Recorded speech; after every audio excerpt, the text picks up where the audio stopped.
Bonjour à tous, on se retrouve pour une nouvelle position, une position finale cette fois, dans laquelle ça va être un peu dramatique hein, en fait, parce que bon, j'avais les blancs et on avait joué déjà plus de 4 heures, près de 5 heures de jeu, 5 heures de jeu je pense, on était au 60e coup déjà.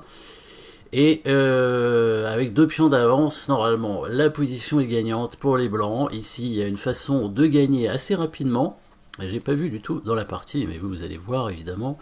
Donc, les blancs jouent. En fait, les blancs jouent et gagnent ici, tout simplement. Assez rapidement, on va amener un pion à dame. Les noirs vont être obligés de donner leur tour dessus. Il y a un thème pour amener le pion à dame, c'est jouer sur l'enfilade avec la tour. Deux pions d'avance, normalement c'est gagnant. Le roi blanc est quand même coupé hein, de la défense des pions, c'était le souci. Donc ici il suffit d'avancer le pion en fait. Bon, pas le pion F7, pas le pion F6, mais le pion A6.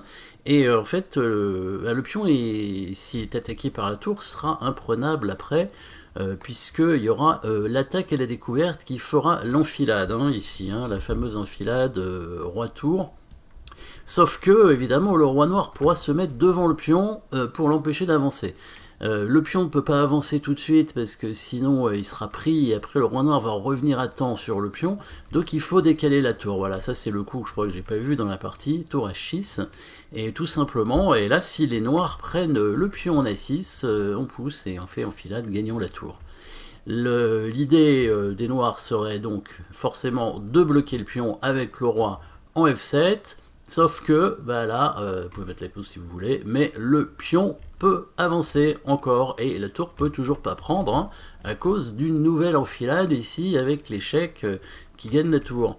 Du coup, si les noirs veulent prendre le pion, il faudrait encore probablement qu'ils bougent leur roi, donc mettre le roi ici. Mais cette fois, vous pouvez remettre la pause si vous voulez, mais toujours hein, sur le thème de l'enfilade. Hein.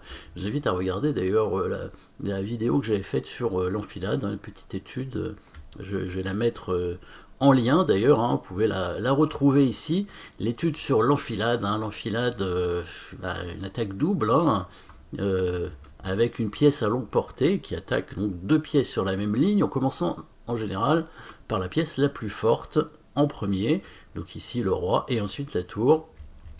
Voilà, attaque à la découverte encore avec le pion, sachant que s'il prend le pion, de toute façon il n'a pas trop le choix maintenant, hein, ça commence à être compliqué. S'il prend pas le pion, bon, on pourrait mettre la tour, hein, tout simplement. Par exemple, s'il met son roi en E7, on peut mettre la tour sur la 8e rangée. On contrôle. Il y a un pion qui ira à dame forcément, hein, et la tour sera obligée de se sacrifier dessus. Et s'il prend le pion, voilà, la dernière pointe à faire ici, c'est bien de mettre la tour sur la 8e rangée pour contrôler la case de promotion. Et si la tour prend le pion, on refait l'enfilade. Voilà, voilà comment il fallait gagner comme ça. On pouvait gagner la tour. Donc dramatique, on va dire, hein, puisque, bon, je n'ai pas trouvé. Après, ce qui est encore plus dramatique, c'est la suite, puisque dans la partie, donc une erreur, le coup roi C2, on va quand même voir la fin de la partie, roi C2, la tour qui vient en A3, évidemment maintenant le pion est perdu, pas de chance, bah oui. En fait, si le pion avance maintenant, en A6, hein, dans l'idée, s'il prend, évidemment, il y a l'enfilade de tout à l'heure, la différence c'est que le roi va simplement attaquer la tour, et il faudra bien bouger la tour, sinon on va la perdre. Et du coup, là, il va prendre le pion. Hein. Si on fait tour H6, là, il prend le pion. Alors là, on pourrait faire tour échec en se disant, s'il prend le pion avec le roi, je refais l'enfilade. Sauf que on n'est pas obligé de prendre aux échecs, évidemment. Hein. Il va mettre son roi en G6 ou en G8, hein, comme il veut. Allez, en G6 plutôt, pour attaquer la tour. Là, on pourrait avancer le pion pour menacer de faire dame, mais il va mettre sa tour derrière.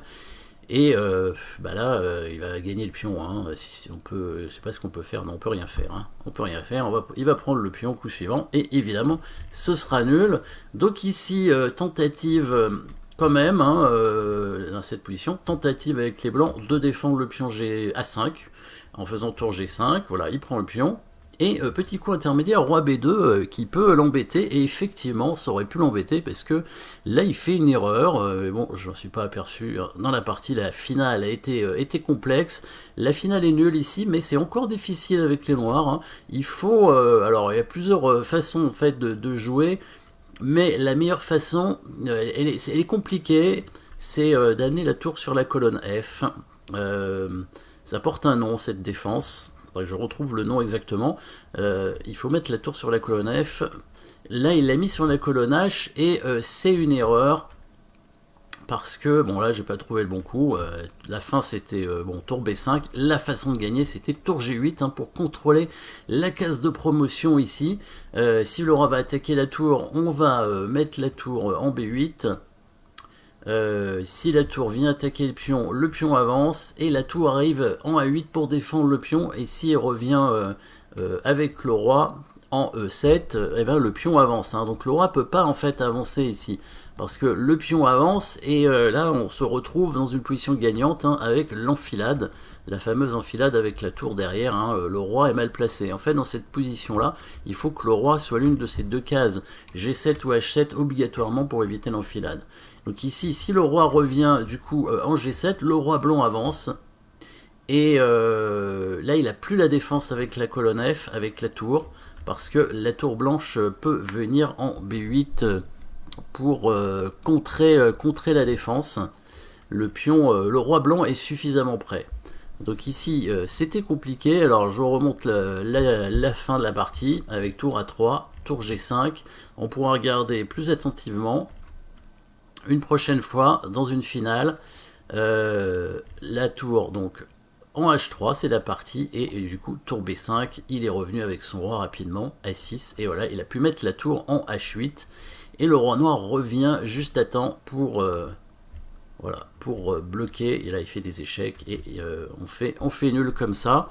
À vérifier ici dans la position là, quand la tour vient en G8, évidemment, ça permet de contrer l'arrivée de la tour noire hein, sur cette 8e rangée, et du coup, on va pouvoir avancer le pion. Si jamais la tour vient attaquer le pion, donc si le roi revient vers le pion, parce que ça je ne l'ai pas noté, si le roi revient vers le pion, on va simplement avancer le pion ici,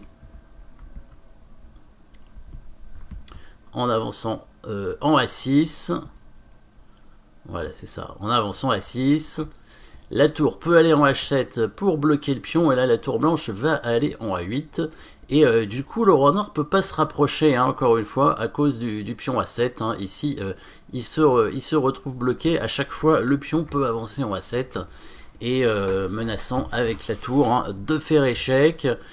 Si le roi tente de se rapprocher, on peut pousser le pion.